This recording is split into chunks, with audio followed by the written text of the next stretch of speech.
أحبتي المشاهدين، متواصلين وياكم ببرنامجنا كلام أهلنا. متواجدين عند الأخ مصطفى، يشتغل بالأحجار الكريمة وتحديدا بشارع الرشيد. السلام عليكم. عليكم السلام حبيبي، يا مرحبا، اهلا وسهلا. شلونك عيني؟ الله يسلمك، الحمد لله. سولف لنا عن مهنتك، هذا العمل اللي دا تشتغل والله فيه. احنا مهنتنا الاحجار الكريمه، العقيق اليماني والسليماني والداودي يعني، والدور در النجف والشجري اليماني بي تقريبا بالالف 2000 نوع، والفيروزي النيسابوري. تقدر تعرفنا عليهن؟ اكيد اكيد. مثلا هذا سليماني، شوف هذا خام، شوف هذا سليماني، هذا يسموه عرق، هذا يسموه عباس اباد، هذا يسموه لازورت. زين، هذا عندنا هنا، هذا اليماني الشجري، هذا الوازعي، زين هذا من اليمن، هذا وازعي طلعوه من الجبال. زين. هذا يسموه شرف الشمس اليماني، هذا بألوان مميزة. هذا در النجف، هذا يجي خام ينشرخ وتطلع بأشكال حلوة. زين. هذا اليماني الزهري، هذا يطلع بأكثر شيء مصور من الله سبحانه وتعالى. نعم. زين، هذا يسموه حجر التبت أو حجر اللوك، بالثقافة الصينية يسموه حجر الحظ، يسوون عليه نقشات. زين، هذا النيسابوري الإيراني، هذا أصلي، هذا من نيسابور. زين. هذا الخراساني، هذا مخطوط يدوي، يخطوه هذا باليد. يدوي، نعم. هذا مخطوط يدوي. نعم.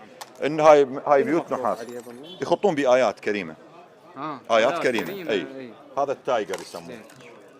هذا الخام الداودي، هذا من اليمن. زين. هذا شوفه تجي بعيون بشغلات حلوة مميزة، اكو بيشرخوه، اكو لا هيك يحتفظون به. زين. هذا اليماني الاسود، هذا اليماني الاسود. زين، وعندك هذا السندلوس، هذا صناعي صيني، هذا للجمالية.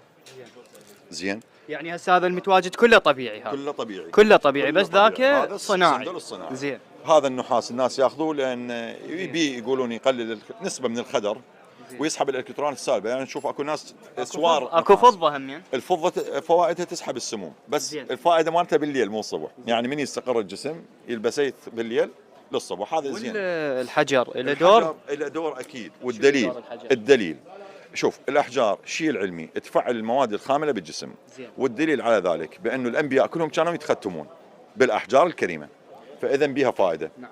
الله سبحانه وتعالى كل شيء خلق به فائده، حتى الجمال، وكل ما في الارض يسبح لله.